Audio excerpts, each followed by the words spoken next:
This week, answering the $100 million question: marketing for startups, getting Fortune 500 companies to be your customers when you're a startup, and overcoming technical debt with technical wealth. All that and more. So stay tuned.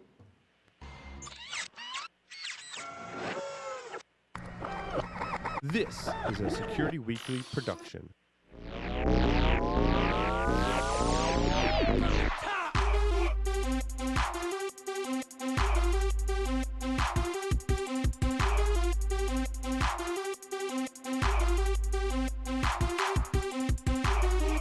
That's right, everyone. It's Startup Security Weekly time. I'm your host, Paul Asadorian, broadcasting live from G Unit Studios in hot and sticky Rhode Island. Broadcasting from the beach, where it's not as hot and sticky, is Mr. Michael Santarcangelo joining us via Skype. Welcome, Michael. Hey, man, it's always good to be here. You know Yes. that. No, I mean, by here, I mean the beach. It's always good to be That's right. That's right. Well, I'm excited to be here on the show, coming back from the desert in Las Vegas, where it was not hot and sticky, but it was hot. We got lots of great feedback on the show. People are digging it. People are just starting to delve into this show. Like, Michael and I are doing it like we've been doing this for a long time. I'm like, why are more people listening? And we're like, oh, we only released it on July 28th. So they're just getting caught up on all the goodness that was the first 5 episodes. This is episode 6, and I'm supercharged. I spent time on the Black Hat floor in Innovation City, which I used to call Innovation Land. I was wrong. It's Innovation City. I liked Innovation Land because it was kind of like Tomorrowland, which is the place of startups, which we are the Tomorrowland of tomorrow today. So I talked with lots of potential customers, investors, partners, other vendors, competitors even. It was a fantastic experience, Mike. I learned so much from each and every one of them. All right, let me ask you a question. When you went out, did you feel ready for it No. before you did it? No. You didn't have a choice, right? No. 'Cause there, you got to do it. I felt so unready. I was freaking out before I went out there, actually. I was literally freaking out. But once I got there and our demo was working, 3 minutes. Oh, that's a plus. That's 3 minutes before like everyone was. I was probably like as people were walking in, our demo was working. So like right at that point, I had the offensive countermeasures shirt on. I had a working demo. I had a little bit of time to think about what I was going to say, like 30 seconds before people got there after I was troubleshooting VPN and demo problems. And then it was fine. I mean, it was weird, and then I was into it. And then you kind of, like you say, Michael, if you wait till you're fully ready, you waited too long. Yeah, you waited way too long. Way too long. And so what was interesting was, based on that experience, I think one of the more positive things was I would give like variations on my description of what we do and what the problem is that we're solving and how we're solving it, and hear people's reactions and hear people's commentary, read people's gestures and facial expressions the best I could. And when I got back, like literally I spent all day that Friday of that week on an airplane, mostly sleeping from exhaustion. But when I got home, I was still on Vegas time. So it was like 1 o'clock in the morning, and I'm like, I am supercharged. I'm going to revamp the entire sales deck. I'm like, I basically took the old one, Michael, and I threw it out. And I started with clean, blank slides. And I was like, here we go. And then I sent it to John Strand, my business partner, and Brian, our lead salesperson, who the three of us are really what makes up the whole sales and marketing team in the company.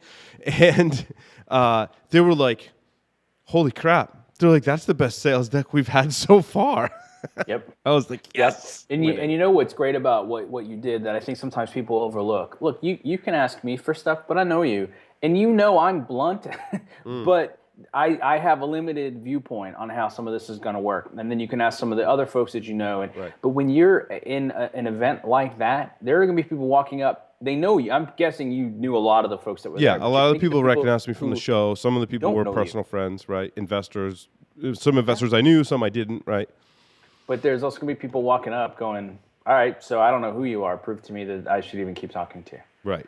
And there's no better thing. But then what you did, too, is, right, you kind of natively A/B tested and split tested some stuff. And then you listened to that. And, I tell you what, you gave yourself on the plane ride enough time to incubate Right. And then he came back and looked at it. Look, I love starting over. One of the things that I look at a lot in communication is if you start over from scratch, and then you'll, by the way, you'll do it again. You'll see there's going to come to a point where you're like, okay, this is actually pretty tight. Like me starting over is almost the same thing as what I had last time. Yeah. And you're going to know it's working because people get Right. pretty jazzed up about it. Well, and it was interesting. It wasn't in a lot of it. I took in everything at the show. And I'm not saying like I'm the best at doing this, right? But my the point of the reason we're talking about this is we want to give you advice for your own startup, whatever you're doing in security. Whether you've got an open source project, a blog, a podcast, a new company, side consulting business, whatever. When I went to the show, obviously people that may want to buy the product came up, and I showed them what it was all about, and then.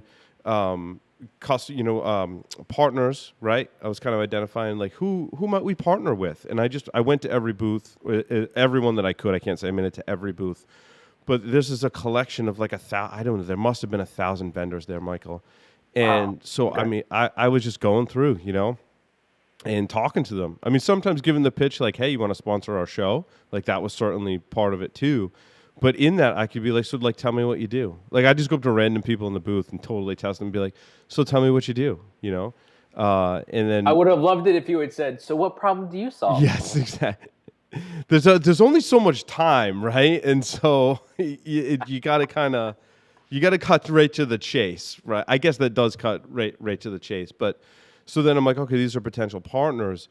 But what it also did was, like, I went up to some people and I just started talking to them, and I'd be like, look, before you get into what you do, I'm like, I'm from Offensive Countermeasures. I'm like, we kind of do the same thing from what I understand. I'm like, I'll tell you what you want to know. If you tell me what you, if you tell me what you do, like, I'll answer questions about what we're doing too. And I'll actually lead in with, okay, here's the premise of our company.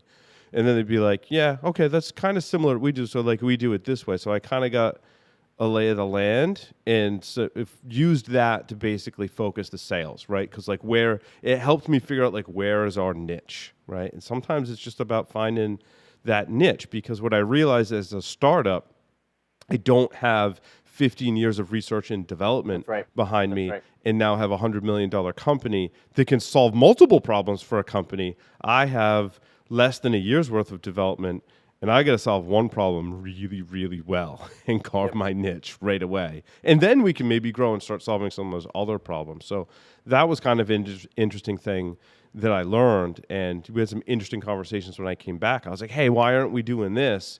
It turns out like we researched that, and it was a really bad idea. And there was some heated moments, but I'm like, oh, no, okay, I get it. I'm like, that actually telling that story about the heated moments and discussing why we didn't do something fueled the sales deck, dude. Like, I was like, oh. No, that's exactly right. And again, there's some nuances in what you're talking about, but this is one of the things I look at in sales a lot. The better you are at defining your niche and the choices you've made and why you've made them, do you run the risk of a potential buyer looking at that going, well, that's a deal breaker for me, and walking away? Yeah. Is that okay? Yeah. Like, and that's the thing, Michael. Everything for everyone. I mean, a little bit of our technology, right? It requires that you get a span port or a tap off the network. Like, you need a copy of the network traffic. You need a device to do that. So, we're getting some pushback on it. So, but now, like, I make a much more compelling case. And like you said, not 100% of the people are going to buy into that, but I make a much more compelling case as to why that architectural decision we chose is a better solution than other things on the market for this problem we're trying to solve. So it really helped me like grow up a little, just a little. No, that's good. I mean, I think it's interesting. I've been out, and we'll do some updates at the end for me, but I've been having a lot more conversations, and what I'll tell you that I've learned is that the moment you think you've got it good enough is definitely the moment to start pitching it. And I've learned two things in it. People are actually pretty they don't expect you to be perfect. And in fact, the less perfect you are, but the more candid and authentic and I would say honest, except for if you're not honest with people in the first place, it makes me nervous. Yeah, but no, I agree. You have conversations and they give you feedback. And I find a lot of people they're happy. I mean, a lot of what's formed up, the benefits and what's gotten me really excited about what I do that wasn't me. That was other people looking at it going, oh, so you solved this problem for me and you solved this. Oh, and you did this. And what? And I'm like, yes, I did. Let me write that down. So, I think you're right. I think it's good. And you've made a point that I think we should probably just make again, which is you and I are both running businesses right now very much in a startup mindset. And we're trying new things. And so I think that does it gives us a unique perspective as we're looking at this, because the stuff that we're writing about, the stuff that we're talking about, these are the things that we're experiencing too. And we're looking at it from a security and a business perspective. And that's why I've started taking to describing our effort as looking at the business of security and the security of business through the lens of a startup. Now, what's interesting is on the podcast side of things, because of course there's the podcast business, and we haven't talked about that as a startup. And what I kind of reinforced that, Michael, was I looked at the Security Weekly sales deck for sponsors, and I was like, wow, if I was going to rewrite that, I really wouldn't change much. And that's after talking to other people doing podcasts, talking to sponsors, finding out what their problems are, and I'm like, I think we're good there. I think we're good there. Well, and how many years have you been doing it? 11. Yeah. So you've got that history. Right. You can point to the statistics. You can point to the viewers. You can show the results. It's easier when you're 11 years in, right? Like, because you can say, like, we got this, right? Because we've been doing it. That's one of the challenges for startup. And really what that boils down to, Michael, is something very fundamental to security and security companies, and especially security startups, is how do you build that trust with your customers? Say, hey, I got this great product. I've been working on it. But you haven't been doing it that long, so I don't know if I trust your product. Is it secure in my network? Like, those are the kinds of questions that companies are going to ask you about secure. I was reading an article earlier today that said, I don't know if it was one of the ones you sent or for a different show, but large companies tend to be really serious about security. It wasn't one of the articles you sent me earlier, Mike. I forget which one, but they're like, dude, they're pretty serious about security. So if you're a startup, you gotta really have those bases covered, and it's hard because you don't have the track record. That's right. That's right, and that applies too. And that's why we keep saying too, we're looking at startups in security, but we're also looking at security in startups, because it is. I mean, look, security's in the headlines today. So you can have a really cool startup, right, and when you get to the enterprise, they're going to say, "So tell me about your security model." And if your answer is, "Well, we're like email," that's not going to fly. That's not good enough. I'll be candid, and this may not be the strategy moving forward for a lot of different reasons. I mean, it's probably going to continue in some capacity, but John Strand, my business partner, does a lot of SANS teaching, and I do these podcasts, right? And just because you took a class with John, and just because you listen to our podcast, that just gets us in the door. That doesn't mean that you're going to instantly write me a check, because it's not a podcast, and it's not a SANS class. It's this new thing we created, and you still, even though you have an established relationship, have to work to build trust with that person in your product. And it's kind of the same thing with investors, right? You have to build their trust in your product, not in you. Then you don't really matter all that much. I love it on Shark Tank where everyone's like, oh yeah, but we're enthusiastic. Like, dude, if you got a startup, you're probably not, if you don't have a startup, you're probably not enthusiastic in the first place. Like, people that are enthusiastic tend to do things like startups, right? Yeah, but I'm going to add a dimension to this, though, because one of the things I've looked at working with startups here in South Carolina is a lot of investors, they don't want a single person as the team. Mm-hmm. They want to know that you have a team. They want to know that you work well together. So I would say, to a certain extent, especially in that startup phase, where I would differ with you a bit is, yes, they want to know that your product works, and they want to put you through some evaluation. And that's where, we talk about these trends of vaporware, and we've talked before about people overhyping some of the stuff that they can do. I think if you take a more conservative, pragmatic approach, you're probably better off. But they want to know who you are. Are you a stand-up person? What does your personal reputation look like? Are you going to be there when I call and I have a question? And that's actually where I think, working with you and with John in those various capacities, does it get the check signed? No. But does it offer to your credibility and authority? Yeah, because they can then point to other things and say, well, look, here you go. We've interacted with them here. We've seen them here. There's their body of work. Mm-hmm. And that's one of the reasons a lot of times, and we're going to talk about some ideas in startup marketing, there's an opportunity there to get out and to talk to people and to put this type of material together and to work with people on these things. And one of the things that I've seen is a lot of startups wait too long, and they want to be in stealth mode for so long. I'm telling you, we'll talk again. We'll talk a little bit, but I'm realizing I had an opportunity to do some stuff better. I launched my online course, and it took me. I launched it later probably than I should have, and now that I started announcing it, I put some of the stuff I should have done in the beginning and the end, and so it's great because I'm getting a great response to it, but different than I expected, right? So I'm looking at it going, wow, could have done that different. It's kind of like launching a boat. The seas are really choppy. Right? Yeah. In the same space we're talking about, right? So you got to be careful your boat doesn't fall apart. But, if it's going to float, the paint might not be done. The seats aren't installed yet, that kind of stuff. But it floats. And I think if it floats, you got to go for a ride. As a founder in this, how are your emotions? You on a roller coaster? Oh, yeah. Dude, it's a steep roller coaster, too. Like, not just day by day, but like there sometimes are different hour points. By hour, right? Yeah, there are points in the day where you're like, yes, and then you're like, oh shit. I've built a group of advisors, and I have to tell you, they are a saving grace. And lately, I've really learned to rely on them a lot more, and I'm grateful for them. But I made a comment to somebody yesterday, and I said, man, I'm having a great week. I'm having all these great conversations, but I'm still like really stressed and anxious. I'm having a tough time with this. And he sent me a picture, and it was and I don't have it in front of me, but whoever it was basically said, when I founded my first startup, I slept like a baby. And by that I mean I woke up every 2 hours and cried. Yes. Yes. And it's like that's too soon. Pretty much it. Not ready for that. That kind of hit. So all right, so we've got a lineup of some stuff to talk about this week. Yeah. And this is the one you put in, and I love the fact that it stimulated a lot of questions. I mean, I don't know if I've said it on this show yet, but what I've become fond of saying is that the right question is infinitely more powerful than knowing the correct answer. Mm-hmm.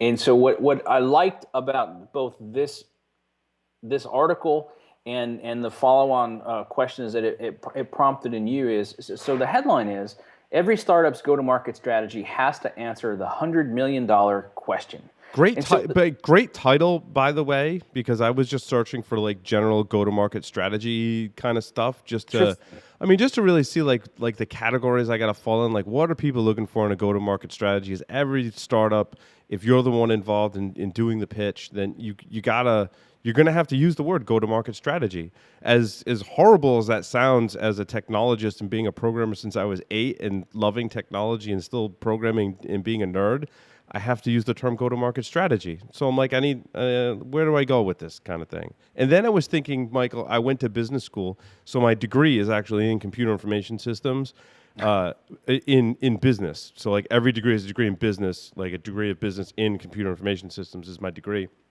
I'm like, I was talking to my brother-in-law who I went to school with. He was in the same program as I was, and he's like a lifelong friend too. And I'm like, dude, they didn't teach us this stuff in school. He's like, yeah, they did, dummy. He's like, didn't you take the entrepreneurship class? I'm like, no, I didn't take that. I took programming classes. He's like, yeah, they taught you all that stuff in that class. I'm like, damn it, I should have taken that class. Missed opportunity. Well, life is catching you up on it. I'm like, it's fine. I got friends. I got Google. I'm good. I'll figure it out. Right? Well, right, and look, that is the beauty. There's a lot of information out there. What I'll tell you though is that what's interesting about it, and whether you would have learned it in school or not, is almost immaterial. But we constantly run into this a lot, and I see it a lot when I'm working with people in communication and leadership, and it's that familiarity sometimes becomes this remarkable substitute for competence. And as long as we can test it, that's one of the things I would say is that when you're in that startup mode, I don't think people are always asking you to be right. They're asking you to work through it and come up with stuff that makes sense. And so when we look at the $100 million question, and I just want to point out, what's nice about this is it's a theoretical question. Now, this guy has actually been able to answer it, properly, but I don't know that all of us are going to get to $100 million companies. No, and I agree, because that depends on the market segment and what you're selling. And if you were to theoretically sell it to everyone in your market segment, if it's big enough, you might reach 100 million. But there's a lot of factors there. What I liked about this article was it was like a guide. It didn't tell you, right? It didn't tell you what to do. It gave you like a framework to work with to say, basically, all you need to know from this article, if you're too lazy to go read it, is you're going to have 100 million customers paying $1 each, or you can have one customer that's going to pay you $100 million. Right, or somewhere Now, in between. or somewhere in between, right? Now, I that don't know is if what, you're a small candy shop and you sell dollar candy to a whole bunch of people. I mean, that's really hard. If you make I don't know though, nuclear, because how about Hershey, right? I mean, like yeah, that Hershey could be, started yeah. as a, but I think I've always been fascinated with Milton Hershey. But if you look at it, I mean, he started right. He bankrupts a series of times, Mm-hmm. and then finally, on the last attempt, got the right mixture. It all started working well, and now it's a multi-billion-dollar global True. concern. I So mean, and I the think it's hundred. I mean, possible. if I make nuclear weapons or something, I might sell one product to one customer. It's $100 million, but that's kind of that's. So then I'm like, okay, I got to fall somewhere in between. And what I liked was he gave examples Yeah. in technology for cloud-based companies, which is like so relevant to so many startups, including my Yes. own. And he was like, well, what was the number for Salesforce there? 10,000 customers Yep. 10,000 a year. at an average of 10,000 a year for $100 million, right?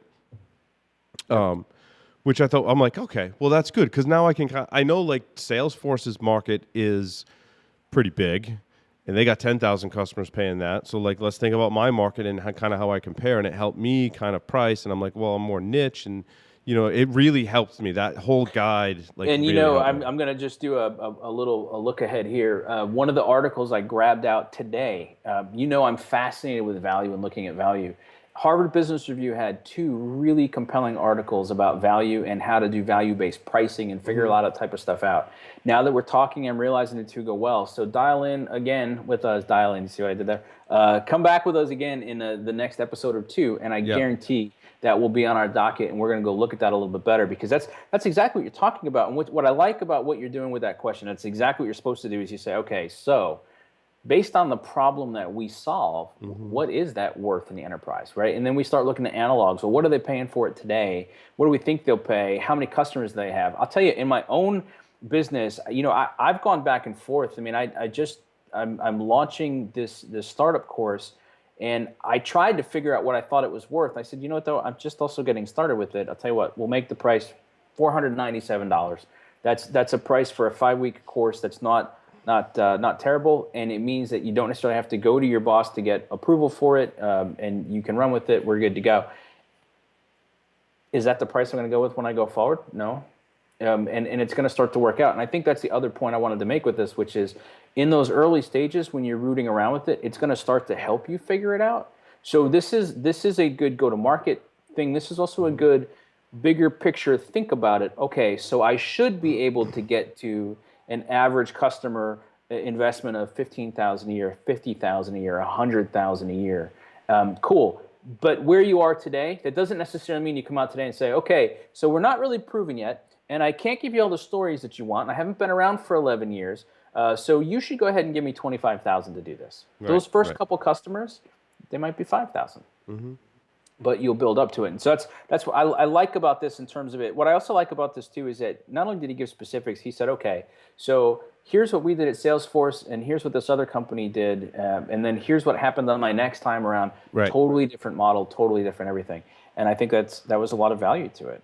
One of the questions that this article forced me to ask was, well, like, how big is my market, right? And without getting too specific, I was like, well, like in general, like what's my market? So how many companies today have at least one person who's dedicated to security? I'm like, wow. Like, that's a really good question. I'm sure someone has the answer to that. If they have, they haven't shared it with me yet. If you know the answer to that, please email psw@securityweekly.com. Love to hear thoughts on that. I don't know how accurate you can get with. I'm sure there's a degree of variance, right, based on how you poll people, and I mean that's a moving target too, right? I mean, yeah, maybe in the next month, company grows and says, "Oh, we need a security person now." So, what's the? I guess another important question is what's the future growth of companies that will have at least one dedicated security person? Because for the most part, if you're a security startup, that probably could be, in most cases, a starting point for your audience in how many companies you can actually sell to. Well, yeah, I mean, you and I have talked about this concept of minimum viable security, and we're going to keep advancing it, and it's on my docket. Possibly next, I've got another concept that might advance quicker depending on what people need. But there's a point at which you need to be able to have addressed it. In fact, if you look at it from a board, so we always like to look at stuff from different perspectives. So what's it like as the buyer, whether B2B or B2C? What's it like as the startup, that founder, that tech side of it? And then what's it like on the investor side? Well, if you're on a board of directors today, these are things you need to talk about, and they need to be reflected in the minutes. That's actually one of the ways that you meet your fiduciary duty. And so we're seeing that there is not only more discussion, we're seeing there's better discussion around it. Well, that means then if you're a startup, you need to minimally ask some of those questions. And so we're going to try to come up with a much more thoughtful framework for you to be able to use as we go through this and things that we look at and do. But I think what you're asking is equally interesting as the security industry matures. At what point do you need a dedicated security person? And at what point do you need more than one dedicated security person? At what point is contracting with a security firm or a team a good substitute for that? And, as I'm sitting here thinking about it, the last 20 years, I don't know if there's any real guidance on that I could offer to anybody. You have any? I know. Well, I was talking to someone today that estimated the security audience at around 20,000 people. And I didn't catch the whole thing. In fact, I had to go back and ask him where he got that from and how he calculated that and some of the details because he went through it really fast. When you say audience, what do you mean? Like the number of security professionals working for major companies. There was some 20,000? Yeah. I can tell you that some of the certification bodies are already at well over 100,000. So and they estimated at 2 to 3 million globally. Great point. He also put the thing in there that they wanted to target companies with forward-thinking CSOs. Okay, so now 20,000. Now 20,000 feels a little big to me. Yeah, well, depends on your perspective, right? No there was some other, anybody, there was some other similar qualifications that he was doing there, Michael, to kind of carve out his market, and he estimated it around 20,000. Okay, that's better than We always see the people on Shark Tank. This works for everybody. Yes, my market is way better than that, right? And on the main Security Weekly show, we're around 15,000 downloads an episode. So that's another good measure too. People that care enough about security to subscribe and listen to a podcast at 15,000, that's pretty good, right? There's obviously room for growth there too. I mean, and that's what I always look at, and this is why I'm so grateful for the feedback that we get. And this is important too when you're a startup.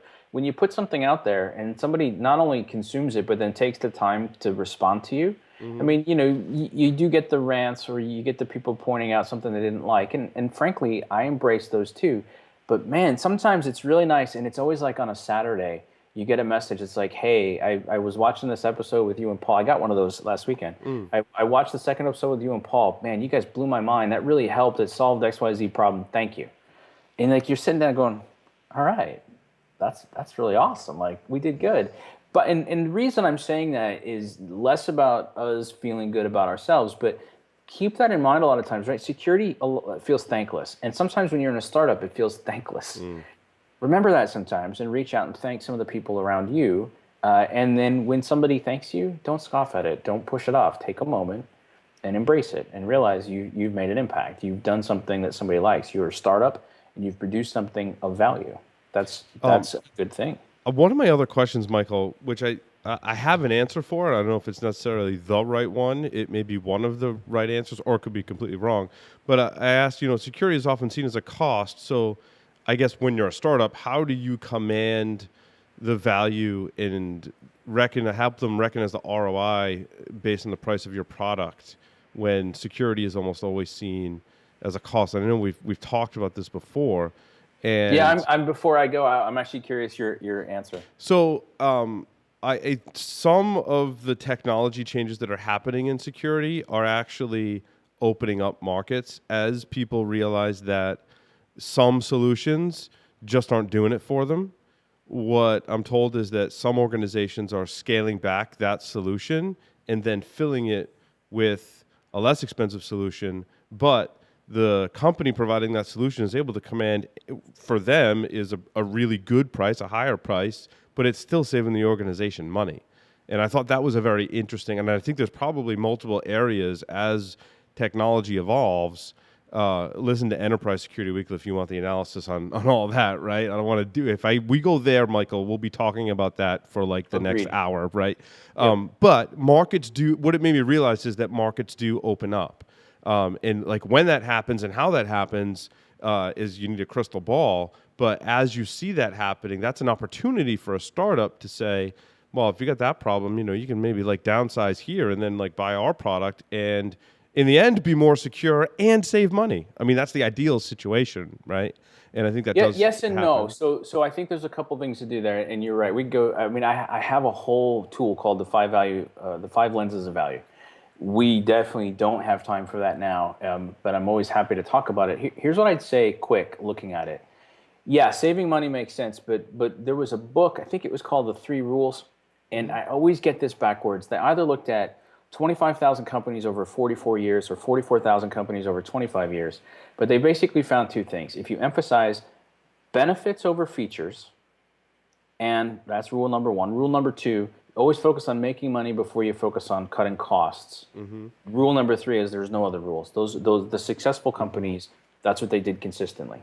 So then we come to security, and we have that and look, it's been around as long as you and I have been doing this. Security is a cost. Security is a cost. By the way, right? So if you're a startup, you're looking at, well, security is a cost. Now, some of us have been saying for a while, well, no. Security can be a differentiator. Yeah, it can. Look, I'm one of the people who says that frequently. I think it depends. Although here's what we find consistently. If you go to a discerning consumer, now I realize discerning is potentially a loaded word, but if you go to a discerning and say, hey, I can offer you more security, but it's going to cost you $5 a month to protect your bank account. $5 a year. You're going to have to spend $25 by this token, but we're going to be able to do that. We find every time there's been a study, it's an overwhelming, yep, I'll do it. Thanks. Here's I'll write you a check right now. We'll do it.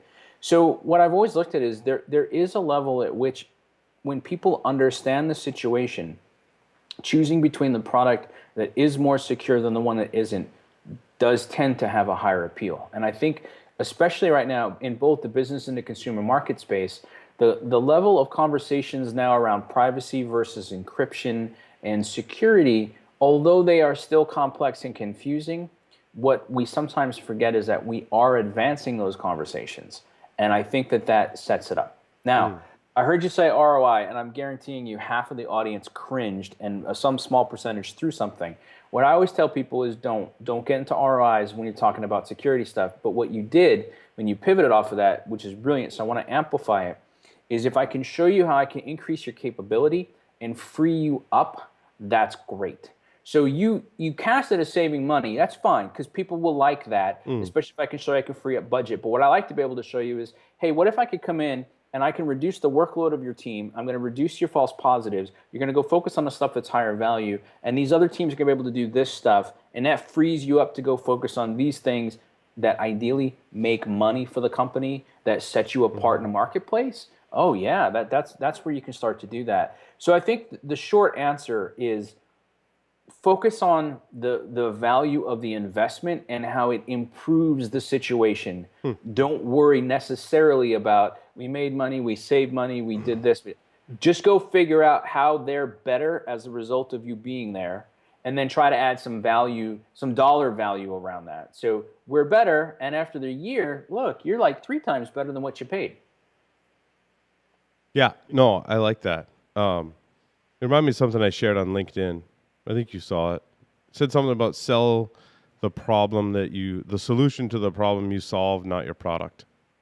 Yeah, right. People buy better versions of themselves. So if you're doing anything, right? So that's the thing I have to keep reminding myself, and it's fascinating. I have mentioned this so many times on our show and other places, right? Benefits over features. Benefits over features. Ask me about the Straight Talk framework. I jump right into the features, and it's like, Michael. What are you doing? I like that. Yeah. Well, it said more succinctly with benefits over features. I like it. Yeah. All right. Well, so then this other story, and this one, I loved it. The 10 highly practical startup marketing tips. And it's the first one starts, and this was by far my favorite. It says, talk to lots of customers in a short period of time, right? That's what you just did in Vegas. Yeah. How awesome was it for you? Right. It was, I mean, there can be a cost associated to that. And when you're small, you have to pick and choose. You can't go to every conference. You can't go to every convention. You can't go to every meetup. But what we did was we said, okay, well, Black Hat's got this program where as a startup, like they have a place for startups, right? Which is all, I mean, if you can find that in your industry, I'm telling you in security, it's Black Hat's Innovation City is one of the ones that I know about. I don't know if RSA or some of the other major conferences have that. Black Hat does. And you're allowed, I don't know if am I allowed to say this publicly? There's a time limit as to how long you can buy into this, right? Then you got to like grow up and then you're not a startup anymore. Yeah, like, and they make you choose other options. You've had 3 rounds of funding and been in business for 15 years. You're in every major Fortune 500. You're not a startup. Get over yourself. Yeah, so you can't be in an innovation city when you're that, right? But that was a huge opportunity. It was a little bit of a cost, but highly beneficial just because of FaceTime with all those audiences I mentioned. Yeah, and I think huge. In that case too, what you got was you got literal FaceTime, and as you already said, I got to watch their reaction to stuff and not just hear their words. So what they talked about here, and this is the guy who set up Pipedrive. He said he spoke to nearly 40 customers in 3 weeks for about an hour each as part of a customer persona exercise. And he said, look, the result was useful. In fact, this is probably my favorite line. The result was useful. It was the process that was more useful. One of my favorite quotes is, in battle, plans are useless, but planning is indispensable. It's the process. And to be really candid, this is one of the things I stressed in the Straight Talk framework. I'll teach you the questions. I give them away for free. I give you the whole thing. That's nice, but it's the process that when you actually use it that gets you the value. Knowing the questions is awesome. Using the questions is better. Learning to embrace that process is what gets you to those better types of decisions. Now, here's what he said, and I liked this, and this is something you and I have already started to talk about today. He said, when people ask me how many customers should I talk to, he said, you keep talking until the stories start to sound alike. Yeah. And that means I like that. Your pitching is resonating, that what you're hearing back is consistent. He said, look, I find it could be as few as 10, but it's probably 25 or so. If we get time today, I'll tell you what I'm planning. If I don't get to tell you today, I'll tell you guys next week. But I had read this, and then I had a pretty cool opportunity, and something clicked in my head, and I went, oh, I can do something that's good for the industry and get me some of this feedback without having to sell to a single person. I mean, let's do it. So I'll show you what that's like. The other ones on this that stood out, I'm curious which one stood out to you, but number 4 on their list was build an email list as early as you can. Yep. I agree with that wholeheartedly. I don't agree with number 3 really at all. Yeah. Well, see, that's funny because I haven't counted on press releases. So they work for you? Well, no. So here's the thing. I don't think press releases are as bad as they say. I also think that their advice that rather than do a press release is to find relevant journalists and bloggers in your field and reach out to them directly. And basically what they're saying there is get people to do free advertising for you. Well, Being on the other side of that, dude, that really is annoying because so many, and I'm not talking about like people that listen to the show, they're like, hey, I got this new thing and I was wondering if you could mention it on the show. Almost always, like, I do that, like, depending on who the person is. I mean, we've had startups come on all of our shows and people that, want to do that. But when you hire a PR company and the PR company comes and wants us to just talk about what you're doing for free or blog, the one that drives me nuts is they want me to write an article for their blog. And like, that's supposed to benefit me so much. Or they want to write an article. Exposure. I always tell people is if I wanted exposure, I live on the beach. I can strip down naked and run down the beach. I'll be exposed all day long. Or they want to write an article and they want to put it on my blog. And it's all these people like emailing me out of the blue. And I'm just like, no. So this number 3 is a complete hot mess.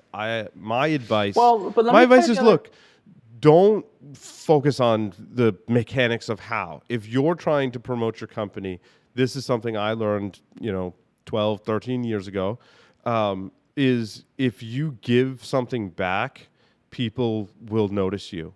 And you don't have to use other people's vehicles for that, because if you're truly like giving them some valuable information and marketing it appropriately on social media and doing your due diligence, which costs you if you want to spend no money on it, that's fine. It just costs you some time. Time is money. That will be your early stage marketing kind of engine, and that's what I recommend to people. I'll say that's what's happening to me. But now keep in mind, right? I'm still a contributing editor at CSO, and so I get a lot of these pitches. And what's interesting there is that as a contributing editor, I'm not necessarily worried about how the magazine makes money, and I have some requirements based on what I write. But you said something there that I really liked, because this is what I've started to do. If you pitch me, look, I use some of the straight talk questions to sort through a pitch real fast. But what I've started to do, and I don't know if you've read any of them, but I've started what I call my point of view series.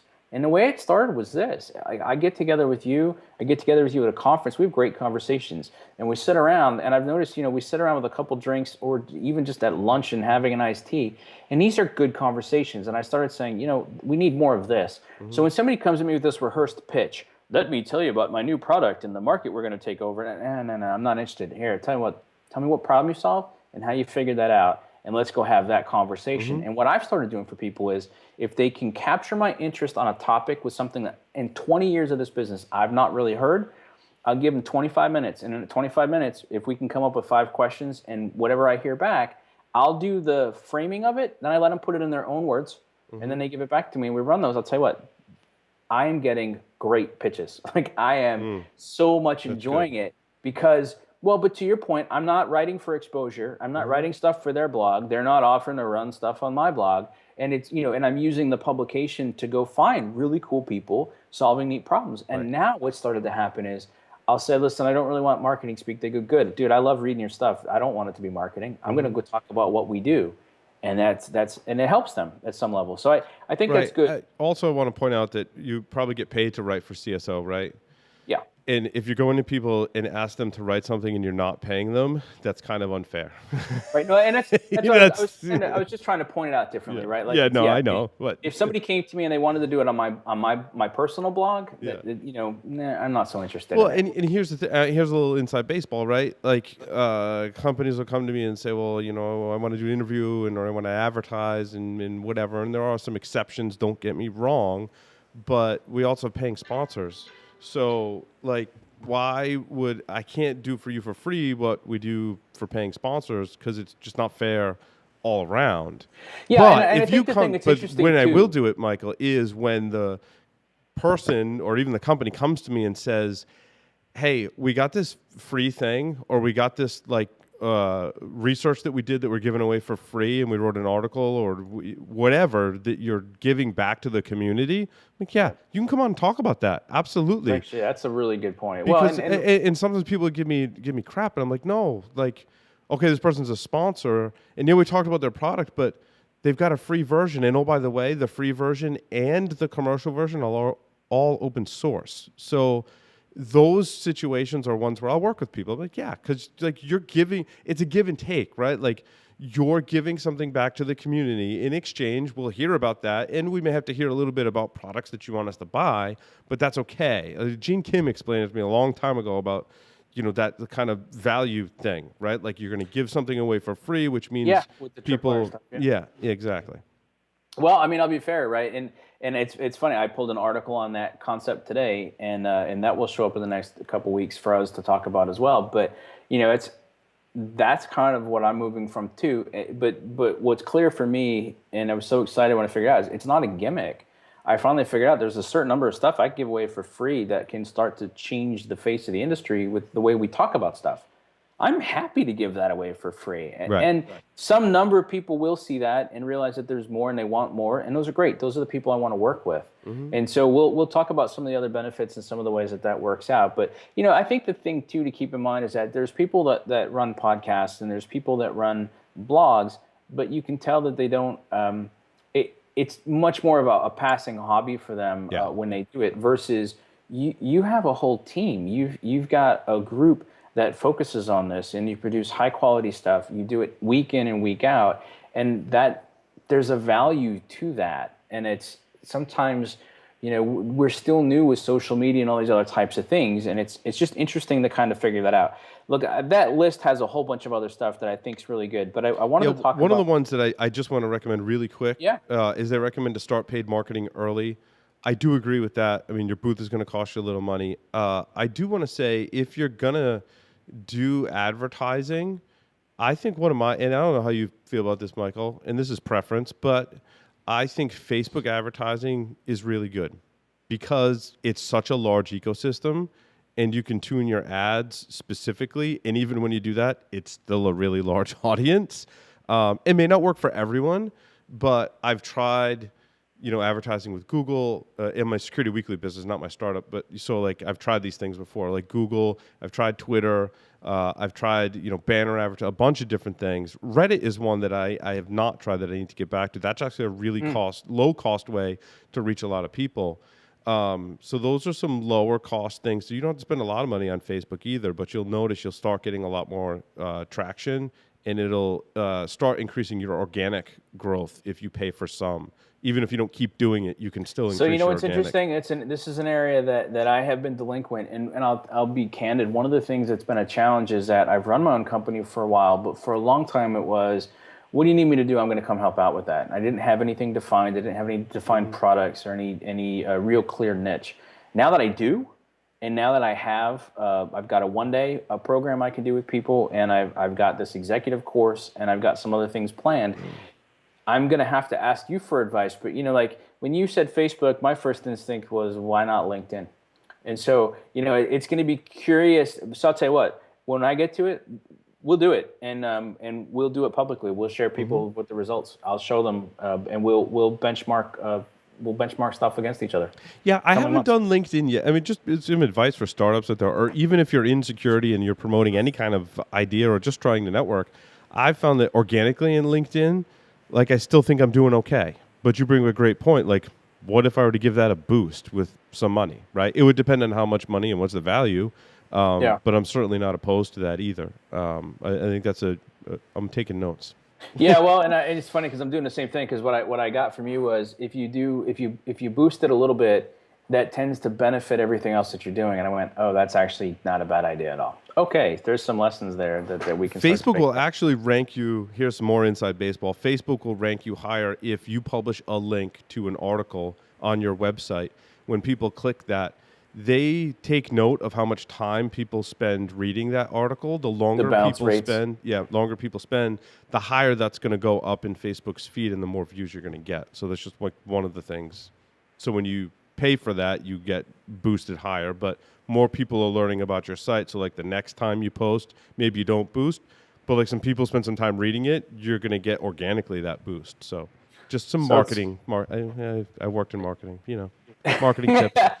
You learned a couple of things. Well, things about marketing. I pulled this story specifically thinking about you. And it was the things that any startup can do to get Fortune 500 customers.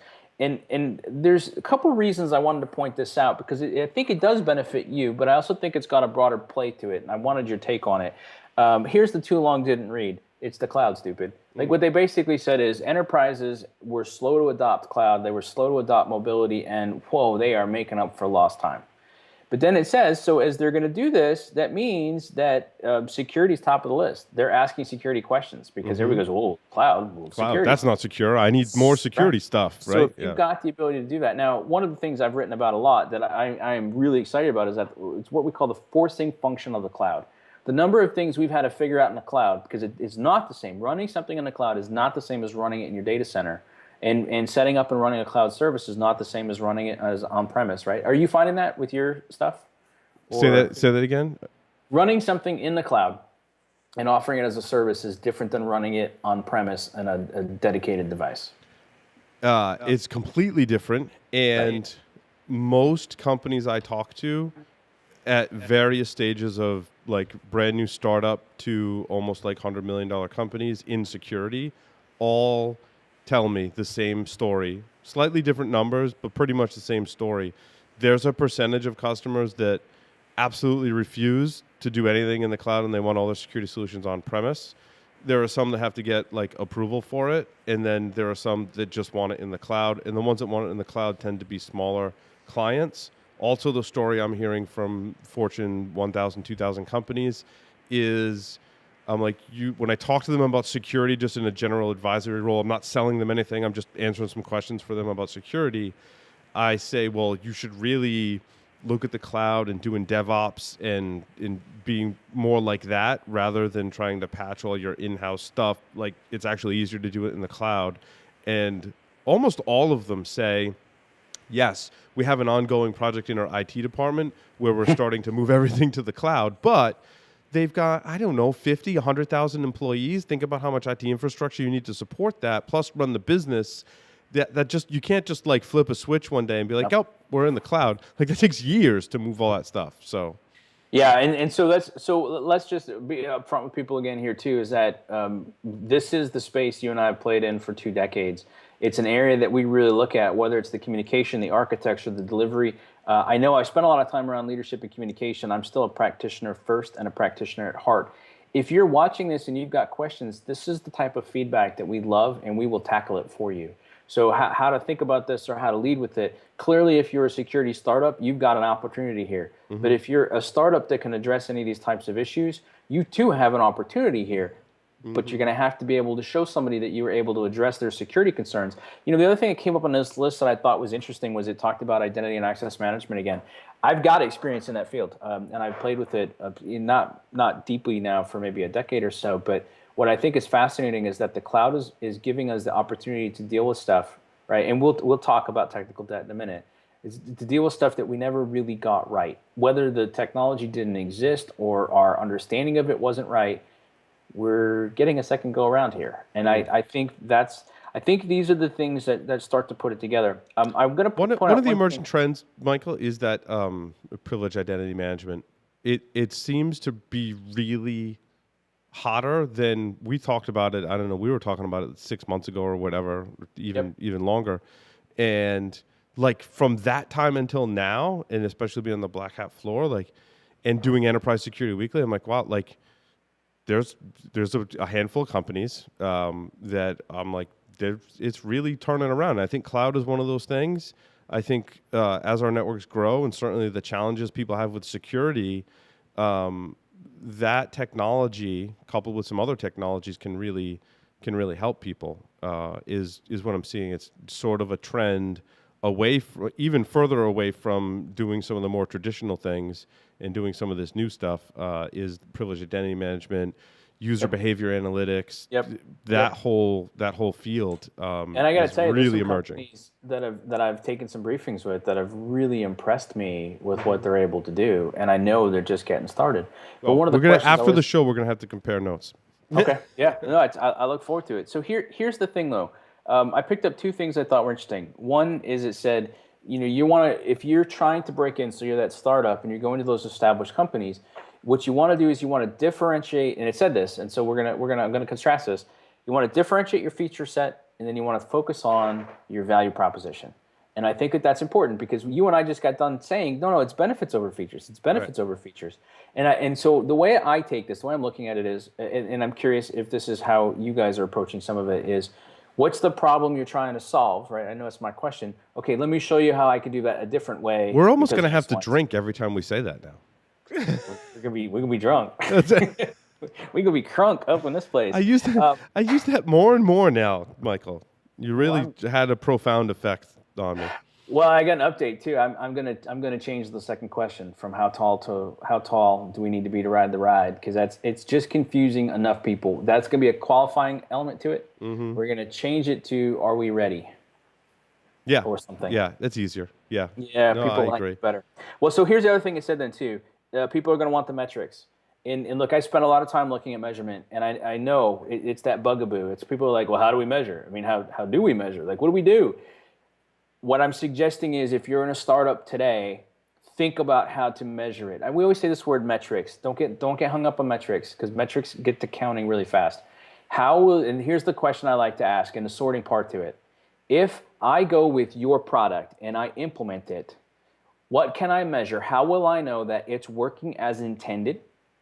Part 2, how will I get the insight I need to make the changes to it to get the results I want? Mm-hmm. Notice I didn't ask about reporting, proving to the boss it was good, all that stuff. Fine, do that too. It's obviously important, but focus first on how will you, what are my indicators that it's working? And what are my indicators on how I can tune it a little bit better? Now, are you guys looking at stuff like that yet? Sorry, I was researching our next story while you were saying that. What was the question again? Are you looking at those indicators? So, like, if somebody starts working with you and they're testing it out, are you giving them metrics and feedback, measurements that help them make adjustments so they're getting more value out of the platform and out of the tool? Yeah, I mean, at a high level right now, especially being a startup, to build that trust, we're including 2 days of consulting, if you will. I mean, it's virtual, like remote kind of thing, Yep. to really reinforce those things, to make sure that they're installing, configuring, and using and benefiting from our product the way that we feel they should be. I So, are you think tracking trends on that yet? not yet, but like once we do that, right, there will be more formal documentation, videos, and collateral to help support that, right, to make sure that people Yeah, are that's good. reaping the benefits. Also, as you get more mature, or even if you're not, you have to help. I think what I've seen is help shape the market, and this can be a really tricky thing, right? Because it can either take off like gangbusters, go really slow, and you experience some slow growth, or like never really catch on. And after the show, I'll give you examples of all three. And but the thing is, like, a lot of times, if you're solving a problem in a unique and different way, you have to change the way people think about the problem. Absolutely. And in documenting that, and then teaching them like the right way to test it is important aspect of that too, right? Like before, they might be like, "Oh yeah, I put my network IDS in there, and then I run some attacks, and that's how I test it." It's like, well, there's this whole new technology. Like, how are you going to test it? You could have tested like differently, and it has different goals and it's changing people's mindset is one of the toughest things. However, if you can do it in a profound manner and fast track it, your growth is going to accelerate. But it can have a disastrous consequence. Whereas if it doesn't take off, like your sales just plummet. Yeah, it's interesting too. Without naming names, I've got some examples where that worked. What I'll give people as an insight is it's the story that you need to be able to tell. And one of the things we seem to do in tech is we try to pull all the emotion out of the story. That's the biggest mistake you can make because what you're talking about is I want somebody who's going to make a change, right? And we've often said it used to be, there's no risk in buying IBM, right? Because everybody's buying IBM. Right. We switched it to Cisco in recent years, et cetera. So I'm coming to you, you're a startup. So the thing that you've got to remember when you're a startup is there's a risk of the product working or not working. There's a risk tolerance that the organization has for how much money and how much time they're going to give to those things. And then that person recommending it, whether it's true or not, they feel personal professional risk of what if this doesn't work? Does that blow my promotion? Do I get fired? Do I get ridiculed? Do I lose prestige or what have you? When you can isolate those down, when you're talking to people, when you're working with them, you want to be able to tell the story. Now, you don't have to tell the story of a specific person. You can use what we call composite stories, but you need to connect with somebody to say, so are you kind of like, you're missing the kids' soccer games, you're working weekends, you're not really sleeping at night, you're terrified of what's going to happen next, because that's what drove us to solve this problem. And, we worked with a lot of people that they didn't believe us, they didn't want to do it, they didn't see it. So let me tell you about Johnny, let me tell you about Sally, let me tell you about Bobby. And let me tell you what it was like. And let me tell you, they didn't believe us either in the beginning. And they had some problems with it. Right. But then they got through. Because what I started to do was... Customer testimonials are a huge part. And it's hard for a startup because getting good customer testimonials in the beginning is challenging because you're still trying to provide your software, get paid for it, provide it to a customer, and go through the whole process. And meanwhile, make changes, help them understand. Everyone's environment is different. It takes time to build up a bank of customer testimonials, which is one of the challenges for a startup. For a person might be different for somebody else, and so you start to figure out. That's kind of what I'm going through right now is understanding some of the value proposition from different perspectives. In that area, I take everything, every little tiny piece of information I can get, I apply it to that customer testimonial bucket. We had someone email in that was like, hey, I was trying to do all this stuff on my network and analyze this data because I recognized there was a problem. I was trying to solve it on my own. And then I saw what you guys did, and I was scrapping what I have, and because you guys wrote exactly what I was trying to achieve, and you did it better. I make sure I tell it to every potential Absolutely, customer, right? absolutely. Like that's a small, like one little tiny email, but I'm like, hey, that's all I got right now, right? And that's the And story all I I'm want to telling. point out to people then is that when you do that, leave that emotion in. I was going nuts trying to figure this out. Yes. And you guys did it, and you did what I wanted, and you did it better. But then what I always do is I call people and I go, cool, well, what made you try it in the first place? What was your biggest fear when you brought Paul and company in? What was your biggest concern? Okay, what was the experience actually like, and how did it compare to what you thought it would be? And give me your after effect now, right? Because we always talk about stories got to have three things. And if you say beginning, middle, or end, I'm probably going to punch you in the throat. It's got to have characters, conflict, and resolution. Right. Characters are that emotion. They go through something and they get to that resolution. So, just instead of just saying, well, they bought my stuff and they're better for it, how? How are they better for it? And if you can tell that story, you're going to get more of that build up as you go through. I want to talk about technical wealth because this story, I got distracted It's so funny. earlier because I'm so friggin' fired up about this story, Michael. Like I want to punch someone in the throat. So I'm glad No, I really wouldn't do that. But I am fired up about this story because it's really. I'll let you All right, set the stage, and then I will vent my frustrations I about was the going to story. say, so Yeah. here's the thing that I found, right? It's maybe only now I've read Phoenix Project and I follow the Agile stuff, and so I've heard people say technical debt. I've read about it. I've tried to get my mind wrapped around it, and it's really clicked for me. I'd say in the last 6 months, I went, oh, I get it now. Oh, okay, I totally get it. So I see this headline. It says, "Forget technical debt. Here's how to build technical wealth," and I'm like, right on. And right in it, in the front, and here's what captured me, was right in the opening, right, the lead. It says, we're watching this old house, and they're talking about remodeling and how when you remodel, you can take something that's old, and it's not just new again, it's actually better, and it's all this other stuff. And what's interesting is that in this article, I mean, it's a fairly lengthy article. It goes on. It goes on. Well, let me say this part, at least that I like. Now, keep in mind, you're a coder. I'm not a coder. I'm more of a different creative type.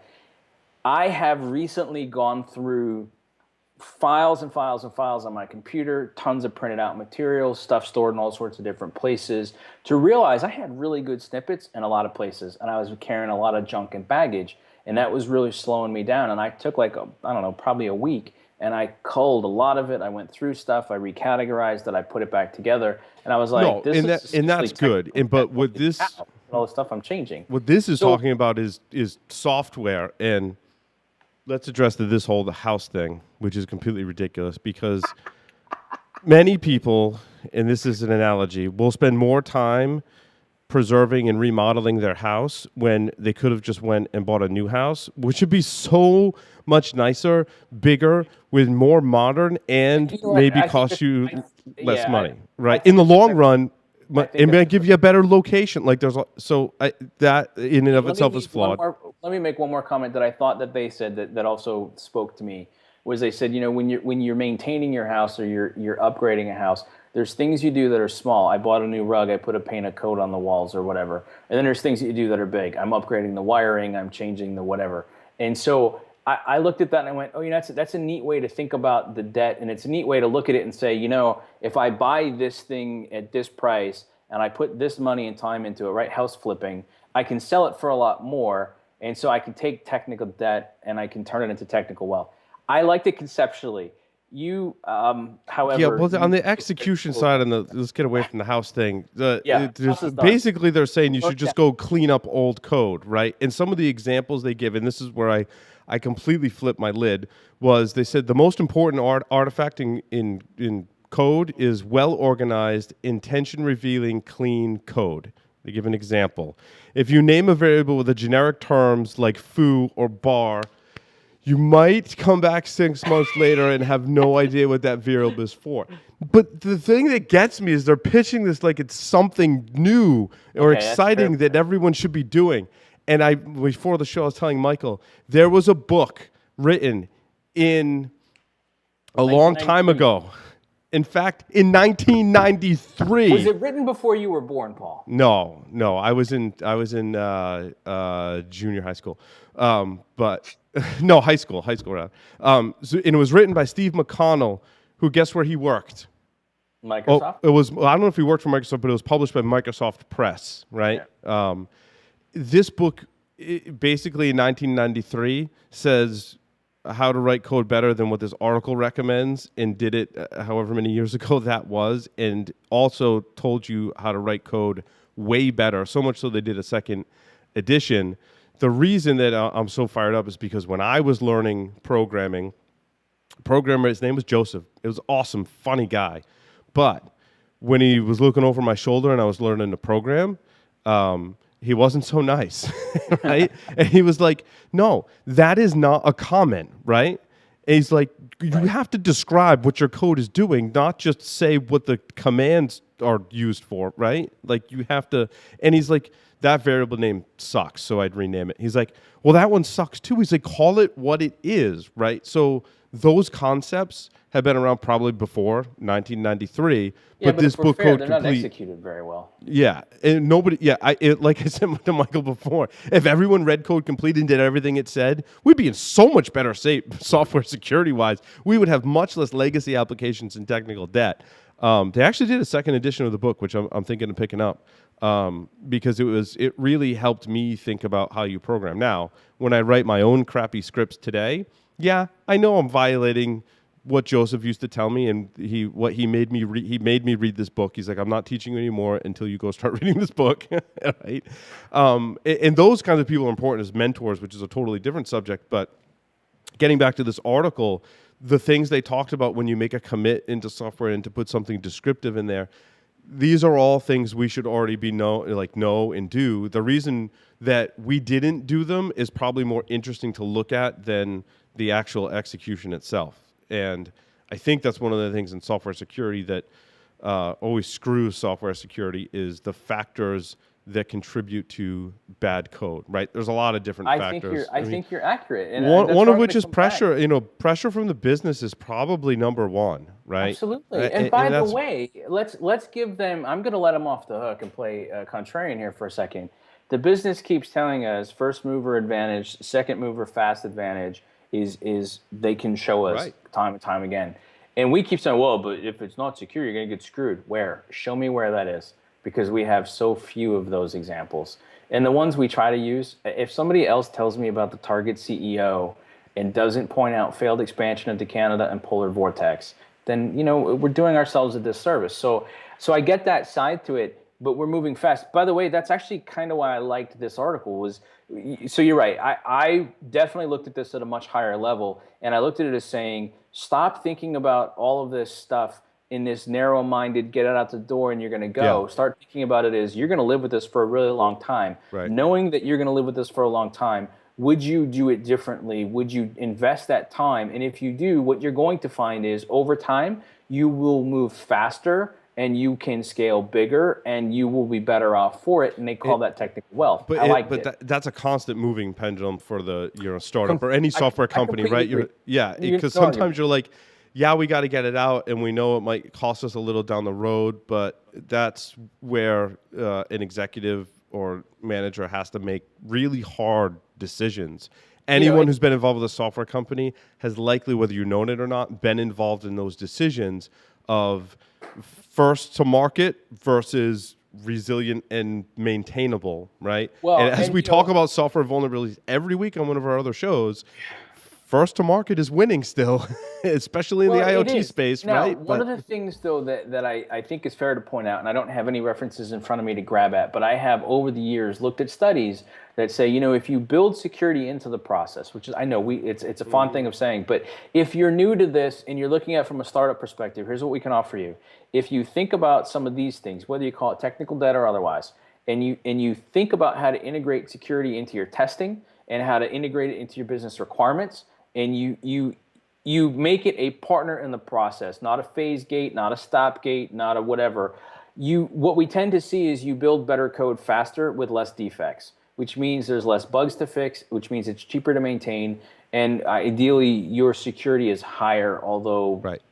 But I want to point out it's okay to make mistakes in this area, because sometimes, and I've done this for Security Weekly, sometimes it's a low cost to get that software out the door. Yeah, it's a but great point. it's solving such a huge problem for you, and you have to analyze the risk and say if it's not a huge security risk, like it's only an internal application, then that's fine. And you know what? I know that down the line it's going to cost a little more money, but the fact that I kind of deferred that, I'm okay with. Well, like, and you know what, fine. though, too, right? At the risk of being self-serving, like, so if you were to go through the 5 questions of the Straight Talk framework, say, what's the problem we're trying to solve? I'm a startup. I need traction. I got to get this out the door. There's a big problem. People are ready to pay for it right now. Are we ready? Well, I mean, yeah, I've got this. It's not perfect. It works. Okay, what's the value? We're going to generate a lot of cash, and we're going to make a big name for ourselves. Right. Yeah, Yeah, the downside is we're going to have to go back, and it's going to cost us more to fix it later. But hey, we'll still be around and we'll have the money to fix it. And yeah, the example I was giving was actually from Security Weekly, which is not production marketable software. It's an internal application. On the startup side, though, which is probably more interesting for our audience, is what I've tended to do, especially lately, and this is like inside the startup, I've pared down features. I'm like, nope, features, nope. We're not. I know people are asking for it, but nope. Let's focus on what we have.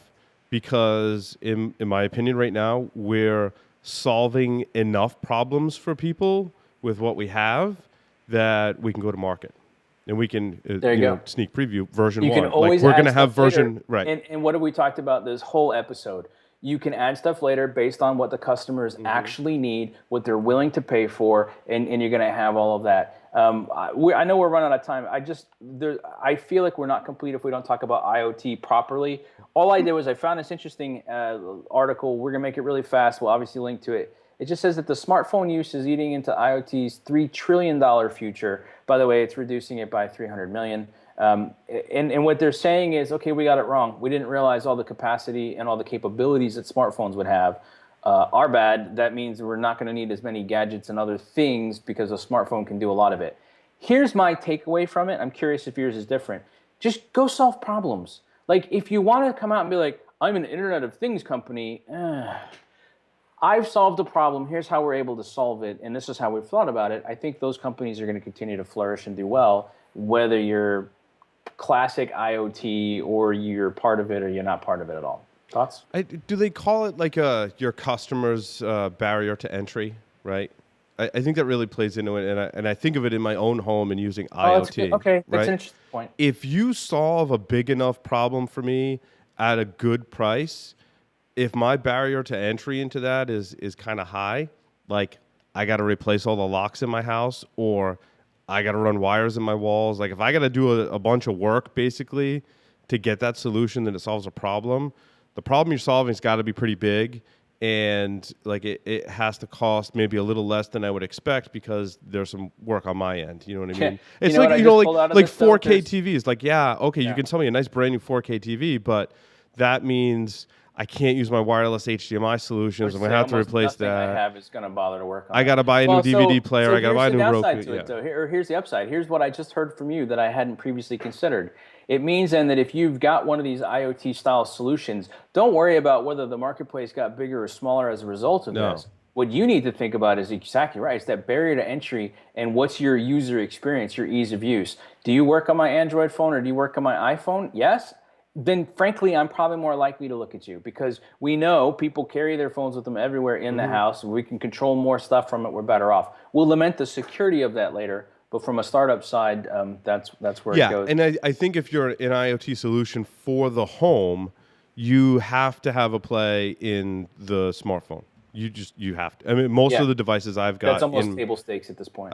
I've my sprinkler system, my smart things, my thermostat, even my Roku devices. What else do I have on there? I'm crazy. I kind of threw security out the window. If you want to come by my house, you can probably hack it.